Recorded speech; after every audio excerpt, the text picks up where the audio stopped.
પોરબંદર મદદનીશ મત્સ્યોદ્યોગ નિયામક કચેરી દ્વારા માછીમારોને સૂચના આપવામાં આવી છે। રાષ્ટ્રીય સુરક્ષાને લઈને પ્રવર્તમાન સ્થિતિને જોતા લેવાયો છે નિર્ણય। માછીમારી માટે ગયેલા તમામ બોટોને તાત્કાલિક ધોરણે પરત ફરવા સૂચના અપાઈ છે। મદદનીશ મત્સ્યોદ્યોગ નિયામક કચેરી દ્વારા પરિપત્ર કરી જાણકારી આપવામાં આવી। અન્ય સૂચના ન મળે ત્યાં સુધી માછીમારી માટે ન જવા માટે પણ જાણ કરાઈ છે। માછીમારી કરી પરત ફરેલ બોટોના માલિકોએ टोकन सिस्टम में रिटर्न एंट्री करवा सूचना आपवामां आवी छे।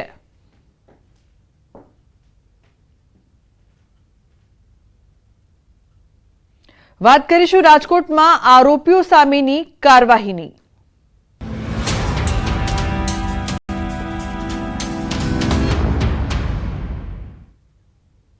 तो आरोपीओना गैरकायदे दबाणों पर दादानुं बुलडोजर फरी वळ्युं। राजकोट में आरोपीओना घर पर बुलडोजर फर्युं।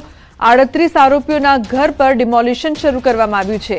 38 गैरकायदे बांधकाम तोड़ी पाडवानी कामगीरी। अलग अलग गुनामां घणी वखत पकड़ायेला आरोपीओ कुल 2610 क्षेत्रफळ चौरस मीटर जग्या पर दबाण हतुं। 6,52,50,000 ની કિંમતની જગ્યાને ખુલ્લી કરવામાં આવશે।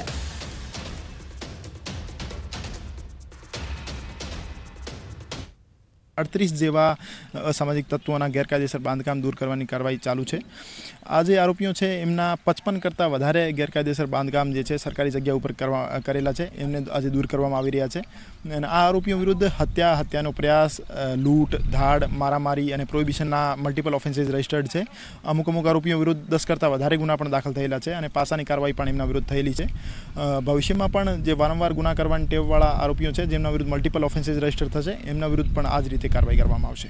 राजकोट शहर में गुनेगारों घर पर दादानु बुलडोजर फरी वळ्युं छे। खास करीने राजकोट शहरना रैया विस्तारना दृश्यो छे। अत्यारे अहींया जे छे ते डिमोलिशननी कामगीरी हाथ धरवामां आवी रही छे। एक बे पांच नहीं परंतु 38 जेटला एवा बांधकामों छे के जे मकानोनुं अत्यारे डिमोलिशन करवामां आवी रह्युं छे। आ जे मकान छे ते आरोपीओना छे। अनेक गुनाओमां संडोवायेला आरोपीओना मकान छे। आप दृश्योमां पण जोई शको छो के जे रीतना अत्यारे अहींया आ डिमोलिशननी कामगीरी हाथ धरवामां आवी रही छे।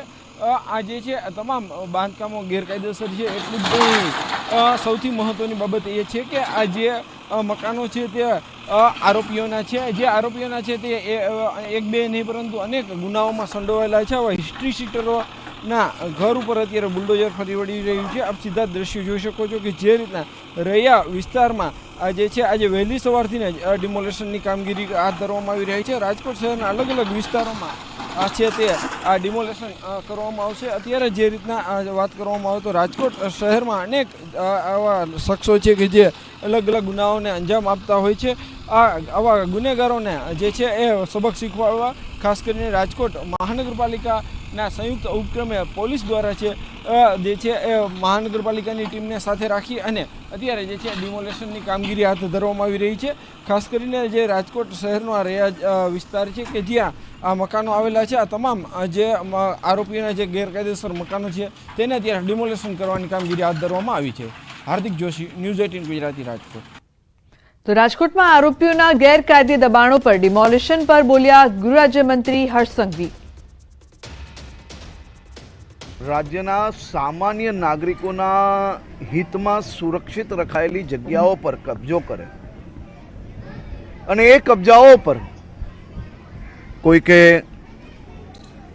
वेपार अर्थे दुकानों बनावी होय, कोईए गुनाओथी मलेली रकमना माध्यमथी पाक्का मोटा मकानो बनाव्या होय, आवा गुनेगारोने शोधीने सरकारी जग्याओं पर बनावेला मकानों ने ध्वस्त करवानी कामगीरी गुजरात पुलिस द्वारा चाली रही है।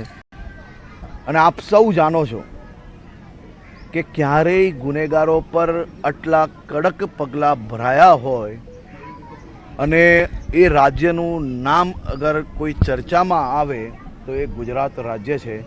छेल्ला 3 महीनानी अंदर आवा अनेक गुनेगारोनी शान ठेकाने पाडनार पुलिसનું नाम गुजरात पुलिस है। अने आजे राजकोट पुलिस द्वारा आवा 38 गुनेगारोना 38 मकानो ध्वस्त करीने 2800 मीटर ત્યાંની પોશ એરિયાની જગ્યા એ રાજ્યના નાગરિકોના હિતમાં, રાજ્યના નાગરિકોની સેવામાં ખુલ્લી મૂકવામાં આવશે. તો ભારતના સાંસદો 33 દેશોમાં પાકિસ્તાનની પોલ ખોલશે.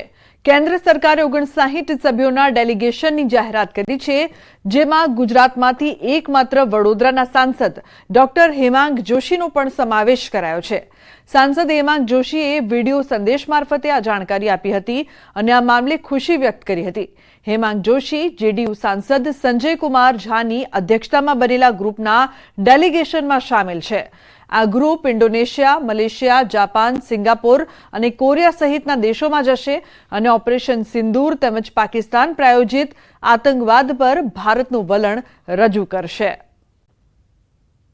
ભારત સરકાર દ્વારા ઓલ પાર્ટી ડેલિગેશનનું જે ગઠન કરવામાં આવ્યું છે એમાં એક સાંસદ તરીકે ગ્રુપ નંબર 3 અને આ ગ્રુપ નંબર 3 કે જે વિશ્વના નોર્ધન દેશોમાં જેઓ જઈ અને સમગ્ર વિશ્વ સમક્ષ સાચી વાત મૂકવાની છે. આ સમગ્ર ટીમની અંદર મારું પણ ચયન કરવામાં આવ્યું છે. ભારતીય સેના દ્વારા કરવામાં આવેલા ઓપરેશન સિંદૂરને દેશભરમાં સૌ કોઈ બિરદાવી રહ્યું છે. આતંકીઓ દ્વારા પહલગામમાં કરવામાં આવેલા હુમલા પછી ભારતીય સેનાએ પણ જવાબી કાર્યવાહી કરી જડબાતોડ જવાબ આપ્યો. ત્યારે હાલ ભારતીય સેનાનો વિડીયો સામે આવ્યો છે, જેમાં સેનાનું સાહસ તેમજ સેના દ્વારા કરાયેલ જડબાતોડ કાર્યવાહી બતાવાઈ રહી છે.